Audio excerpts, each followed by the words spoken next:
बिस्मिल्लाहिर्रहमानिर्रहीम। अस्सलाम वालेकुम। मैं हूं मोहम्मद जावेद राकीज़ार और आपको राकीज़ार उर्दू में खुश आमदीद कहते हैं।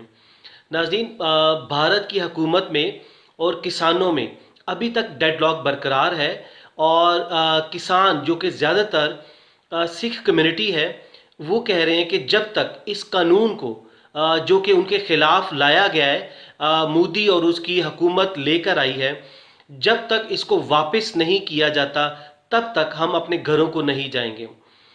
तमाम सिखों ने सिख कम्युनिटी तकरीबन कोई 5 से 6 लाख के करीब उन्होंने हाईवेज़, मेन जो शाहरा हैं, मेन सड़कें हैं, बॉर्डर्स को जो जाती हैं, उन तमाम रास्तों को उन्होंने बंद कर दिया है और वो ज़िद पे हैं कि हमें इस बिल को जब बनाया गया था हमें एतमाद में नहीं लिया गया और मोदी हुकूमत ने अभी उसमें अमेंडमेंट्स भी की हैं, लेकिन सिख कम्युनिटी कहती है कि हम इसको हरगिज़ बर्दाश्त नहीं करेंगे, हम एक भी इसमें चेंज को एक्सेप्ट नहीं करेंगे। बेसिकली सिख कम्युनिटी इस चीज़ पे इसरार कर रही है कि हम इस बिल को सिरे से ही नहीं मानते।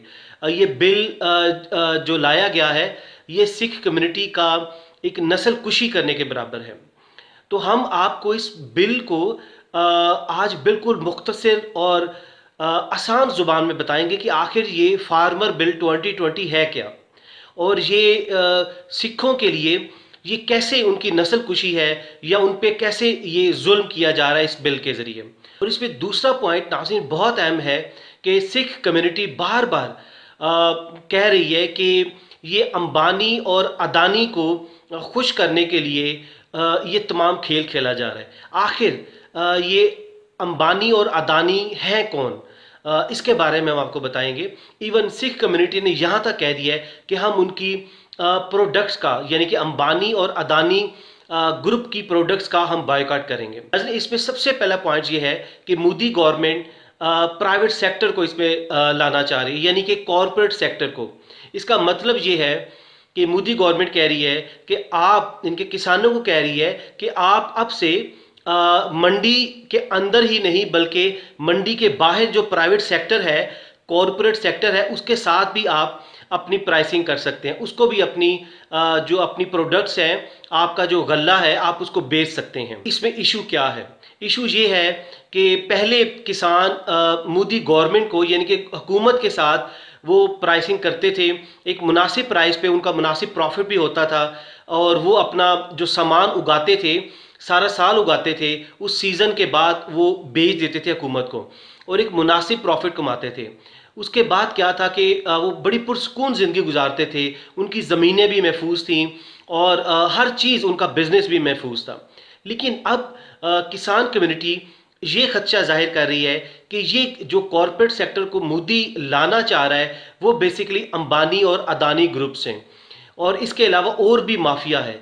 ये माफिया क्या करेगा कि जब किसान इनके साथ डील करेंगे, हालांकि मोदी इनको झांसा दे रहा है कि आप गवर्नमेंट तो आपको बहुत कम प्राइस दे रही है, ये कॉरपोरेट सेक्टर के साथ हम आपको इजाज़त देते हैं कि आप उनके साथ डील करें और प्राइसिंग आपको हाई मिलेगी, आपको ज़्यादा कीमत मिलेगी, आप ज़्यादा मुनाफा कमाएंगे। लेकिन किसान कम्युनिटी कहती है कि ये हमें धोखा दिया जा रहा है कि एक वक्त आएगा, चंद माह के बाद या चंद साल के बाद क्या होगा कि जो माफिया है वो हमें फोर्सफुली, हमें ज़बरदस्ती, हमें ब्लैकमेल करके हमारे गल्ले को, हमारे अनाज को जो हम उनको बेचेंगे, वो कम प्राइस पर हमसे खरीदेंगे। हमें ऐसा जकड़ा जाएगा कि हमारी मजबूरी होगी कि हम उनको अपनी प्रोडक्ट्स उनको बेचें। तो सिख कम्युनिटी इसी बात पे इसरार कर रही है कि हम इस कॉरपोरेट माफिया को नहीं मानते। इसीलिए उन्होंने ये एक स्लोगन रेज किया है कि हम अंबानी और अदानी ग्रुप, जो कि मोदी के इर्द गिर्द लोग फिरते हैं, यानी कि ये बहुत बड़े माफिया हैं, ये अमीर तरीन बंदे हैं। मोदी बेसिकली आप कह सकते हैं कि ये भारत का नवाज शरीफ है, यानी कि ये कहता है कि तुम भी खाओ और मुझे भी खिलाओ। यानी कि ये जो बड़े बड़े ग्रुप्स हैं, बड़े बड़े माफिया हैं, उनको ये प्रोजेक्ट्स लेकर देता है और उसके बाद फिर कमीशन खाता है। जिस तरह मोदी ने राफेल तैयारी जब खरीदे फ्रांस से, तो उसने इन्हीं तरह के ग्रुप्स को, माफिया को कमीशन दिया, उनको ये प्रोजेक्ट्स दिए, उनको ये कॉन्ट्रैक्ट्स दिए और उसमें से फिर कमीशन खाए। तो नाज़रीन, इस लॉ की जो दूसरी क्लॉज है, यानी कि दूसरी शर्त कह सकते हैं आप, वो ये है कि मोदी की गवर्नमेंट कहती है किसानों को कि आप किसानों का और कॉरपोरेट सेक्टर का अगर कोई डिस्प्यूट अराइज होता है, कोई इशू बन जाता है, तो किसानों को हक नहीं होगा कि वो अदालतों में जा सके। ये आप गौर से सुनिए कि कॉरपोरेट सेक्टर और किसानों के दरमियान अगर कोई इशू अराइज हो जाता है तो किसानों को हक नहीं होगा कि वो किसी भी अदालत में जा सके और अपने इस केस के लिए वो इंसाफ के लिए अप्लाई कर सके। तो नाज़रीन, आप अंदाज़ा लगाइए कि ये किसानों की नस्ल कुशी के बराबर है, यानी कि उन्हें उनके गले घोंटने के बराबर है कि वो अपने लीगल इशू के लिए, अपने इंसाफ के लिए वो अदालतों का रुख भी नहीं कर सकते। तो सिख कम्युनिटी के यही खतरात हैं। वो ये कहते हैं कि हमें मोदी पे एतबार नहीं है, हम मोदी पे ट्रस्ट नहीं करते। वो इसी तरह कि उसने ये जो कानून बनाया है ये किसानों को कॉर्नर करने के लिए और ख़ासकर सिख कम्युनिटी को कॉर्नर करने के लिए बनाया है। नाज़रीन, तीसरी जो इसकी शर्त ये है कि मोदी गवर्नमेंट कहती है किसानों को कि आपको इस कॉन्ट्रैक्ट को यानी कि आप जो कॉर्पोरेट सेक्टर के साथ, यानी कि किसान मंडी के बाहर जो कॉर्पोरेट सेक्टर या कोई प्राइवेट कंपनीज के साथ कोई भी डील करेंगे तो किसानों को उस कॉन्ट्रैक्ट को ब्रीच करने का कोई हक नहीं होगा। यानी कि किसानों को वो मुआहिदा, वो एग्रीमेंट, कॉन्ट्रैक्ट तोड़ने का कोई हक नहीं होगा, यानी कि वो कॉन्ट्रैक्ट तोड़ नहीं सकेंगे। लेकिन इसके वाइस वर्सा जो कॉर्पोरेट सेक्टर हैं उनको हक होगा कि वो किसी भी टाइम इस कॉन्ट्रैक्ट को वो तोड़ सकते हैं। तो आप अंदाज़ा लगाइए कि ये जुल्म है किसानों पर जो मोदी गवर्नमेंट लेकर आई है। इसके अलावा नाज़रीन, चौथा पॉइंट ये है कि जो कॉर्पोरेट सेक्टर होगा वो किसानों की ज़मीनों पर कर्जे ले सकेंगे। आप अंदाज़ा लगाइए कि कैसे किसानों को बांधा जा रहा है। दूसरे सेंस में ये किसानों की नस्ल कुशी की जा रही है। किसानों को, यानी कि वो अकलियत हैं, सिख कम्युनिटी अकलियत हैं, यानी कि माइनॉरिटीज़ को कॉर्नर किया जा रहा है, उनके हाथ पैर बांधे जा रहे हैं। तो आप अंदाज़ा लगाइए कि मोदी की हुकूमत किसानों के साथ ये जुल्म कर रही है। कि जो आपको 4 पॉइंट्स बताए हैं कि ये इतने खतरनाक पॉइंट है कि ये उनके हाथ और पांव बांधने के बराबर है। अब देखिए दूसरी तरफ जो किसान है, जो किसान इनके फार्मर हैं, सिख कम्युनिटी है, जो 5 से 6 लाख के करीब लोग सड़कों पर बैठे हैं, शदीद सर्दी में बैठे हैं। ये लोग अपने औरतों को, अपने बच्चों को लेकर, अपने बूढ़े किसानों को लेकर ज़मीनों पर, ठंडी ज़मीनों पर बैठे हैं, दिन रात उधर बैठे हैं। मोदी का जुल्म देखिए कि मोदी इन पर पानी फेंकता है अपनी पुलिस के ज़रिए इनके साथ गुंडागर्दी करता है और इन पे मीडिया के ज़रिए इन पर लेबल लगाता है कि ये दहशतगर्द लोग हैं। एक बड़ी अजीब बात है कि इंडियन मीडिया सुबह से लेकर शाम तक किसी रीज़न के बगैर चिल्ला रहा है किसानों को, सिख कम्युनिटी को, जो गरीब गुरबा लोग हैं, जो अपने रोज़गार के लिए कि अगर ये मुआहदा हमने साइन कर लिया तो हमारे से ज़मीनें भी छीन ली जाएंगी, हमें इंसाफ के लिए अदालतों में भी जाने नहीं दिया जाएगा। तो उनके साथ ये जुल्म कर रहा है मोदी।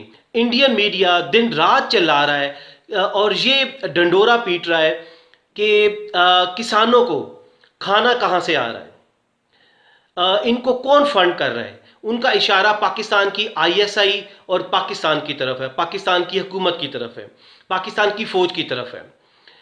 चूँकि भारत का मीडिया बहुत ही गैर जिम्मेदार है, इर्रेस्पॉन्सिबल मीडिया है, ये बग़ैर तहकीक के ये पाकिस्तान पर इल्ज़ाम लगा देते हैं। लेकिन आप इनकी अकल का, मोदी गवर्नमेंट और इनके मीडिया की अकल का अंदाज़ा लगाइए कि किसानों के पास अनाज नहीं होगा तो किसके पास होगा। वो कोई 5 स्टार होटल में बैठकर खाना नहीं खा रहे, वो दाल रोटी खा रहे हैं, ज़मीनों पर बैठ के, आप तस्वीरों में देखिए, ज़मीनों पर बैठ के खाना खा रहे हैं। और मोदी और उसका मीडिया दिन रात चिल्ला रहा है कि ये इन खाना कहाँ से ला रहे हैं। तो इतनी इलॉजिकल बात कर रहा है कि अगर किसानों के पास अनाज नहीं होगा तो किसके पास होगा। तो किसान कम्युनिटी, फार्मर कम्युनिटी, ये 1.25 अरब आबादी वाले भारत को गल्ला देता है, उनको बेचता है, अनाज बेचता है। तो उनके पास खाना नहीं होगा तो किसके पास होगा। आप अंदाज़ा लगाइए इनकी अकल का कि ये बिल्कुल किसी चीज़ की तहकीक किए बगैर ये इल्ज़ाम लगा देते हैं। इसके बाद आते हैं कि किसान अब क्या चाह रहे हैं। देखिए, मोदी ने इस कानून को, इनके डिफरेंट टॉक्स हुए हैं किसानों के साथ, मोदी हुकूमत के, लेकिन किसान नहीं मान रहे, किसी भी सूरत नहीं मान रहे। उन्होंने अमेंडमेंट्स की, चेंजेस की, लेकिन वो नहीं मान रहे। उनको पता है कि मोदी एक झूठा इंसान है, उस पर ट्रस्ट नहीं किया जा सकता। इसलिए किसान ये चाहते हैं, सबसे पहले वो कहते हैं कि आपने ये जो बिल बनाया है इसमें किसानों को शामिल क्यों नहीं किया। सबसे पहले उनका सवाल है, बहुत वैलिड सवाल है, कि आप अब जो हमसे डिस्कस कर रहे हैं और इसको बार बार चेंज कर रहे हैं, तो हमें पहले क्यों नहीं एतमाद में लिया गया, हमारी यूनियन को क्यों नहीं एतमाद में लिया गया। पहला सवाल बहुत लॉजिकल है। दूसरा उनका सवाल ये है कि वो कहते हैं कि हमें अब मोदी पे एतमाद नहीं है। मोदी जिस तरह कश्मीर में जुल्म कर रहे हैं, उन्होंने सिखों के साथ 70 साल से ज़्यादा होंगे सिखों के साथ, उनके नाम कारोबार में उनके हिस्से हैं, ना उनको जॉब्स दी जाती हैं, उनको हमेशा निचली दर्जे का एक कम्युनिटी समझी जाती है।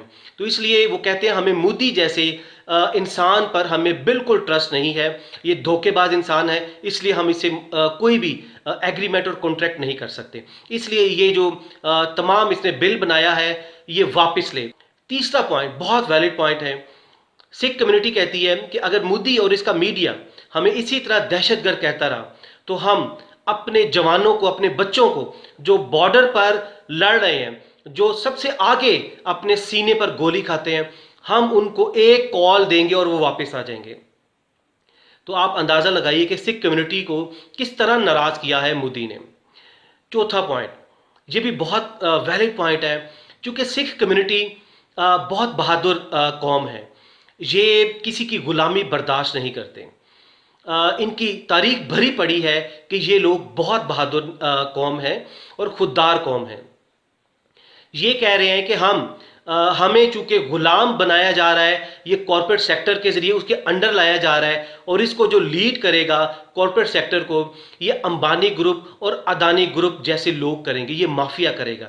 तो हम अपनी दाल रोटी खा लेंगे, हम कम प्रॉफिट कमा लेंगे, लेकिन इन जैसे माफिया की गुलामी हम बर्दाश्त नहीं करेंगे। कि अंबानी आखिर कौन है, अदानी कौन है। देखिए, अंबानी बेसिकली मुकेश अंबानी है। ये इंडिया का अमीर तरीन बंदा है, यानी कि रिचेस्ट पर्सन है इंडिया का, और इसकी वेल्थ तकरीबन 77 से लेकर 80 बिलियन डॉलर के करीब है।